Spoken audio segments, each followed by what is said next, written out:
ఈరోజు మా ఊర్లో తోటలోకి వెళ్ళాం. మార్నింగ్ తోటలోకి వెళ్తే ఏమైంది, ఇది డైమండ్లోని ఇది ఒక రకమైన రాయి మా చేనులో దొరికింది. కానీ దీన్ని ఇంకా ల్యాబ్ పంపించలేదు. ఈ 3-4 డేస్ లోపు ల్యాబ్ పంపిద్దాం. ల్యాబ్ పంపిస్తే తెలుస్తుంది డైమండా లేకుంటే. దీనిలో బ్లాక్ ఉంటుంది, రెడ్ ఉంటుంది, వైట్ ఉంటుంది, కలర్స్ ఉంటుంది. కానీ ఏరే వాళ్ళని అడిగితే కొంచెం తెలిసిన అప్డేట్ అయిన వాళ్ళు చెప్పారు.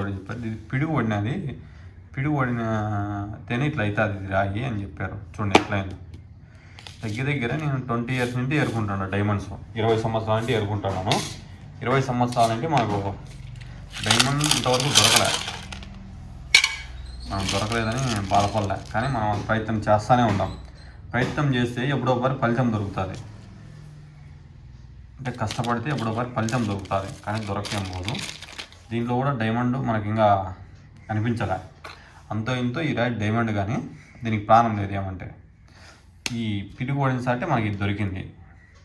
ఇది పడింది కదా పిడుగు పైనంటి, అప్పుడు ఈ రాయి దొరికింది పక్కనే. కానీ ఆ సరౌండ్లోనే ఉంటుంది మనం వెతికితే. కానీ ఎతికి చాలా అయిపోయింది. ఈ 2 days లోపల జేసీబీ రమ్మన్నా. జేసీబీ లోపల ఏమంటే చెప్పారు, ఈరోజు జేసీబీ తోడినా దొరకచ్చు అని చెప్పారు. జేసీబీని రమ్మని తోడిగాని దొరికిననుకో మనకు అదృష్టం. చూడండి ఇది రాయి, మనకు అదృష్టం ఉండి దొరికిననుకో ఇంకా మనం ఇంకా ఎల్లవేళలా కోటీశ్వరులు అయిపోతాం.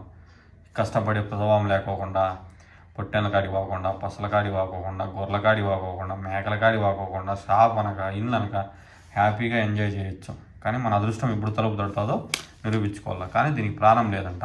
ప్రాణం ఎప్పుడు వస్తుందో కూడా మనకు కూడా తెలీదు. మన ఛానల్ సబ్స్క్రైబ్ చేయండి, లైక్ చేయండి, షేర్ చేయండి ప్రతి ఒక్కరు.